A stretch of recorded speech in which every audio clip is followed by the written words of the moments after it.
결혼식 축의금이 뭐 어때서 과연 축의금을 받는 것이 증여세 과세 대상인지에 대해서까지 저는 최민희 위원이 분명히 억울할 수 있다고 생각합니다. 왜냐하면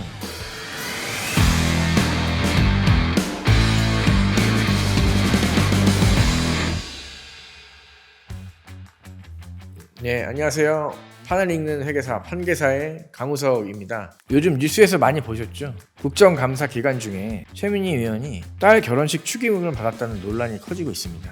결혼식 축의금이 뭐 어때서? 라고 생각하시는 분도 있겠지만 공직자에게 있어서 이게 단순히 예의의 문제가 아니라 법과 그리고 세금의 문제까지 연결되는 만큼 사회적으로 큰 관심과 함께 여러 갑론을박이 이루어지고 있는 상황입니다. 그렇다면은 이 논란을 통해서 사회 통념 그리고 청탁금지법이라는 무엇인지 뇌물죄라는 게 무엇인지에 대해서 알아보실 것이고요. 더 나아가서 뇌물죄에 해당된다면은 이게 세법에서 어떻게 연결이 되는지 과연 축의금을 받는 것이 증여세 과세 대상인지에 대해서까지 한번 살펴보는 시간을 갖도록 하겠습니다. 먼저 축의금은 사회 통념상 받는 금액이라고 해서 말 그대로 이제 사람 사이의 예의라고 이제 얘기를 합니다. 친구나 직장 동료, 거래처 사람들끼리 결혼식에 가서 5만 원, 10만 원, 뭐 많게는 20만 원 주는 거 이런 것들은 우리 사회가 아주 자연스럽게 인정하는 사교적 행위라고 보실 수 있습니다. 친구들한테 축의금을 준다고 해서 증여세를 과세해야 된다 또는 뇌물죄다 이렇게 아무도 생각을 하지 않겠죠. 그리고 세법에서도 이러한 축의금은 사실상 비과세입니다. 증여세법상으로는 무상으로 어떤 것을 주는 것에 대해서 당연히 증여세 과세 대상이지만 사회 통념상 인정되는 범위라면 그렇지 않아요. 그런데 그 통념의 경계를 무너지는 순간 과세가 되냐 안 되냐에 대한 기로에 서 있는 것이죠. 특히 그 돈을 준 사람이 직무 관련자에 해당할 경우에는 그건 단순히 축의금이 아니라 부정한 이익으로도 해석될 수 있는 겁니다. 자, 그러면은 여기서 중요한 게 사회 통념에 대한 기준 그리고 청탁금지법에서 바라보는 기준, 형사법상 뇌물죄에서 바라보는 기준 이 세 가지에 대한 것이 어떻게 과연 조금씩 차이가 있는지 그 부분에 대해서 한번 확인을 해보겠습니다. 청탁금지법은 이른바 이제 김영란법이라고 하는데 이 법은 굉장히 단순합니다. 금액 기준이죠. 직무 관련자에게 1회에 100만 원 이상 초과하는 금액을 줬다 하면은 이거는 형사처벌 대상입니다. 그러나 직무 관련자에게 10만 원 초과에 대한 금액을 줬다. 그럼 과태료 부과 대상이고요. 사교 의뢰 목적으로라도 금액 초과 시에는 위법적 소지가 있습니다. 누가 줬느냐, 왜 줬느냐보다는 얼마 받았느냐가 핵심이라는 것이죠. 즉 직무 관련성이 있다라고 판단되면은 대가성에 대해서는 묻지도 따지지도 않고 다만 금액을 기준으로 해서 10만 원과 100만 원 기준으로 처벌을 달리한다는 것입니다. 그래서 공직자라면 결혼식 때 피감기관 관계자로부터 30만 원을 받아도 청탁의 의도는 없었다 라는 말은 통하지 않는 것이지. 청탁금지법은 아까도 말씀드렸다시피 금액만 본다라는 것이고요. 직무 관련성이 있다면은 대가성이 있는지 여부는 따지지 않고 금액만 본다라는 것이죠. 그렇다면 여기서 금액이라는 요건이 충족되었을 때, 즉 10만 원 초과의 축의금을 받았다는 게 인정이 된다면은 여기서 중요한 것은 대가성이 아닌 직무 관련성이라는 겁니다. 자, 그런데 뇌물하고는 어떻게 차이가 날까요? 형법상 뇌물죄는 완전히 다릅니다. 이건 금액이 아니라 의도, 관계, 즉 대가성이 되게 중요한 것이죠. 예를 들어 공직자가 피감기관 관계자에게 30만 원을 받았다 해도 그게 직무와 관련된 대가라는 게 입증되면 뇌물이라는 거죠. 즉 대가성이 있다는 게 입증이 되면 뇌물이라는 거죠. 반대로 200만 원을 받았어도 직무와 전혀 관련이 없고 개인적인 친분으로 준 거라면 그건 뇌물이 아닙니다.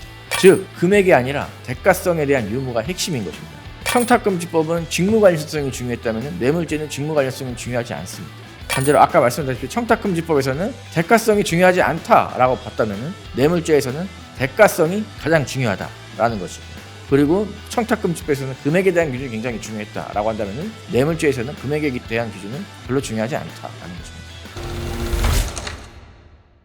자, 그러면은 축의금을 받는 것이 과연 뇌물죄로 본 것에 대한 사례에 대해서 있을까요? 라고 하는 과거에는 굉장히 많죠. 대표적인 사례가 대법원 2013도 787일 판결인데 노동청 공무원이 지도점검 대상 업체에 청첩장을 보내고 5만 원에서 30만 원씩 축의금을 받은 사건이 있었어요. 대법원은 그런데 공무원이 직무 대상자에게 받은 축의금은 사회 통념상 의뢰라도 뇌물이다라고 판결한 바 있습니다. 직무와 관련된 사람이라면 작은 금액이라도 공정성을 훼손할 수 있다라고 본 논리죠. 사회 통념은 사람 사이의 정의죠. 청탁금지법은 그러나 돈의 액수가 중요합니다. 뇌물죄는 그러나 마음에 대한 방향이 중요하다는 거죠. 그렇다면은 최민희 의원이 받은 축의금이 사회통념상 금액으로 인정될 수도 있고 청탁금지법 위반으로 볼 수도 있고 뇌물죄로도 볼 수도 있는데, 만약에 뇌물죄라고 본다면은 과연 세금 문제는 어떻게 되는가에 대해서도 궁금해하실 텐데요. 이제 뇌물이 되면은 반드시 따라오는 게 세금 문제입니다. 그런데 재밌는 것은 2005년 전에는 뇌물을 받아도 소득세법상 과세를 하지 않았어요. 왜냐하면 소득세법에 열거주의, 즉 법에 열거된 것만 과세되는 법의 체계이기 때문에 2005년에 세법이 개정되기 전에는 뇌물이 소득세법상 열거된 소득에 해당하지 않았고, 따라서 2005년 전에는 뇌물을 받아도 과세를 할 수 없었고요. 그 뒤로 그래서 2005년에 세법이 개정돼서 뇌물도 기타 소득으로 봐서 소득세법상 과세를 하고 있습니다. 뇌물죄가 성립이 되면은 추징금도 붙고 몰수도 하겠죠. 그렇다면은 이미 소득세를 납부했는데 이것이 사후에 추징이 되면은 어떻게 되는 것인가? 2014도 5514 대법원의 판결에 의하면 뇌물이 몰수나 추징이 됐다면 실제 이익이 기속된 게 아니므로 소득세는 비과세가 된다라고 또 판시를 한 바가 있습니다.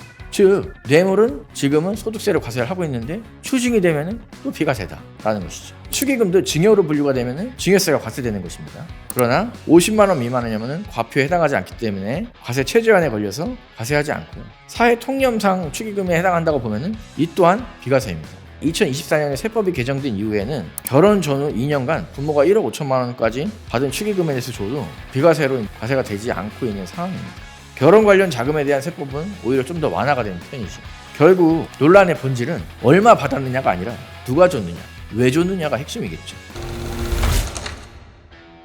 공직자는 사회적인 신뢰에 대한 엄격한 기준을 제시받지만 일생일대에 한 번 있는 그런 자녀 결혼식까지도 엄격한 법의 잣대를 들이대어야 하느냐에 대해서 일부는 억울하다고 생각할 수도 있을 것 같습니다. 법과 사회통념이 충돌하는 대표적인 지점인 셈이죠. 결혼식 축의금은 우리 사회가 오랫동안 쌓아온 예의이자 인간관계의 상징입니다. 그러나 공직자에게는 그 봉투 한정이 직무 공정성에 무게가 될 수도 있습니다. 누가 줬는지, 왜 줬는지, 그리고 축의금을 받는 사람들이 그 주는 사람이 직무 관련성이 있는지 없는지에 대해서도 구분을 하기가 어려운데, 사후적으로 그것이 직무 관련성이 있는 사람이 줬다라고 해서 청탁금지법 위반 법을 적용할 것이냐, 뇌물죄를 적용할 것이냐에 대해서는 어떻게 적용될 것인가가 이제 세간의 화제인 것 같습니다. 앞서 소개드린 대법원의 판례에서는 직무와 관련된 사람들한테 청첩장을 줬고 그것이 직무와 관련성이 있다고 봐서 뇌물죄가 성립한 만큼 이 판단의 핵심은 과연 최민희 의원이 직무 관련성이 있는 사람들에게 의도적으로 줬는지, 이가 이제 핵심이 될 것 같아요. 물론 억울하실 수도 있고 또 사회적으로 갑론을박하는 사안이 되겠지만 잘 풀어나갔으면 좋겠다, 이런 마음으로 이 시간을 마치도록 하겠습니다. 감사합니다.